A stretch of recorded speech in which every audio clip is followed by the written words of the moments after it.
How's everybody doing? Good. Well, just going to start out. Obviously, it's been a busy and long weekend here. I would say that for myself, the staff, the personnel department, it's obviously a very difficult weekend. You put a lot of time and effort and build relationships with guys that you had around here since the spring. And, it's never an easy day when, you got to walk in and make roster decisions and you're either adding guys to the spots or asking them that they got to go. So obviously it's been a long couple days here. So certainly appreciate all those guys that, were here and worked hard and all the stuff that they did for us. But the roster will be continually moving. That's kind of how we always do it. And we'll continue to always try to make it better every single week that we can to make it as competitive as possible. So also, we were able to sign Diggs to an extension, who's another guy who's obviously a critical part of our team here defensively, a guy that has worked extremely hard since he walked in the door, someone since I got here who's really kind of embraced everything that we've been doing and tried to take a big leadership role for us from that standpoint. So real happy for him and his family, and we're excited to have him around. So we got to get that out of the way early. Okay? All right. Any questions? With Quandre, we saw his versatility on display last year and how much you kind of used him in those varying roles on the practice field. How important is that to have a guy that can play those multiple roles in a starter level capacity for you in your scheme? Yeah, I think definitely just in general as a player in the NFL, there's not that many spots. So somebody that can be versatile and do it at a high level like he can in multiple different positions makes him very valuable to the defense and to the team. However we decide to use him, it's always going to be in the best of our ability to put us in a chance to win. But certainly, with his ability to do that and handle the mental part of it, which is a big part of it, the instinctual part of it too, again, when you're lining up in a safety position, you're looking at the defense maybe from the top down, and when you're closer to the box, it's maybe a little bit more kind of, peripheral, kind of all around you. So that's kind of a rare trait, and that's something that we identify that he has, that he's able to do at a high level. So certainly that was a good, opportunity for us to use it, all the way through camp. Coach, with your 53-man roster set and your sights set on the Jets and the preseason behind, how do things change? Yeah, the whole mode changes really. At this point, we'll still be, obviously working the roster the best we can. We'll be bringing guys in. There's a lot of guys that have been released here over the last couple of days, and there'll be more to come.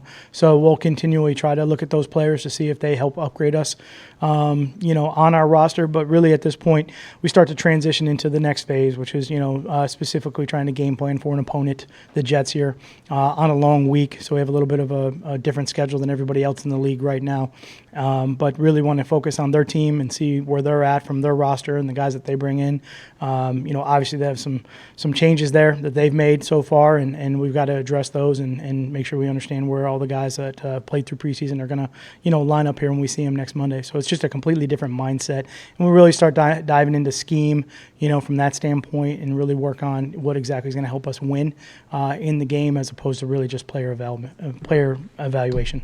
Matt, you said on Thursday night that this is going to be a long journey and it's going to take a long time to do. Sure. Well, in your view, what does that mean? Is that weeks? Is that months? I mean, is this maybe a years-long process for? Yeah, I don't think we never really put a finite time on that. It's what it is the season is a long season. The football season is more than just the 16 games. It goes all the way back to the spring and our journey through the spring, and then through training camp and the games that we have to play through the preseason, and then obviously to the season itself. It's always a long process when you get into the season, and you go from September and you go first quarter of the season and the second quarter of the season, and hopefully where you are at the second half of the season. So it's just a process that we go through, and where that journey takes us, we'll find out. But we'll take it week by week and try to improve the best we can every single day that we're out on the practice field. When it comes to the Jets and maybe Sam Darnold, how difficult is that to prepare for a young quarterback when you get one early in the season? Maybe you don't have a lot of tape on a guy like that. Yeah, no, it's a great question. And obviously we had a similar situation last week, with a guy that came out and played pretty well for Cleveland. So those quarterbacks that come out of college, you try to do just as a coach, and as you're going through the draft process, you're going to look at those guys coming out of school and really try to do a good job of your due diligence on them anyways, as far as the draft is concerned. And then you try to carry that over into what you see on tape through through the preseason. So it's a big challenge, I think, when you get those guys, and certainly with a new offensive coordinator, maybe a couple different things scheme-wise that they're going to do with the hiring of a couple new coaches. And So it'll be, kind of, we'll see it firsthand before we really get a taste of what it looks like, because the film I don't think is really going to show us anything. How much do you think one player can impact like a division race? One star, sort of level player. Yeah, I mean, I think for me, I've always believed that the greatest thing about football is it's a team game, and I just think that ultimately, in the end, the best team is the one that's left standing. Can you characterize your interest in Khalil Mack just as a team? I'm really just going to talk about the players that are on our team right now. I think that's only fair. I think a lot of us were surprised to see 6 receivers on the initial roster. Can you just talk about the thought process there, and then specifically Brennan Powell Sure. and what he did? Yeah, I think a lot of teams right now are keeping about 6 receivers with as much sub offense as teams run. There are quite a few guys on the roster. There's also different players that are, categorized positionally that also help in different phases of the game. Particularly special teams will be a big part of that, and some guys that can help you, like Powell or Bradley Marquez, guys like that can help in those situations, have another value, more so than just offensively. So they add to their worth as far as being on the roster, where they can be an impactful player in the, third phase of the game, which is critically important. So I think both of those guys kind of, fall into that category. TJ Jones, they all do a good job of really participating in special teams, but those guys that will be out there in those core situations are the ones that, you really try to hold on to when you can. You've been through a preseason as a head coach. Do you feel good about what you accomplished in these last little while, and what concerns you heading into the regular season? I think for me, I'm really just trying to look forward, and what we got to do this week. We'll do obviously a little bit of a self-evaluation as we go through and finish up here training camp, today basically for us as we move forward. But, I think we got some things accomplished. I think we tried to evaluate the players. That was really our biggest point of emphasis here as we go through training camp. We got some fundamentals laid down, which was good. We certainly have a lot of work to do, which is definitely part of this as we go. So, for us, we're just trying to improve every single day, and that's the biggest thing for us. I think from a standpoint of overall, if you want to just take a look at it, overall kind of self-evaluation of training camp.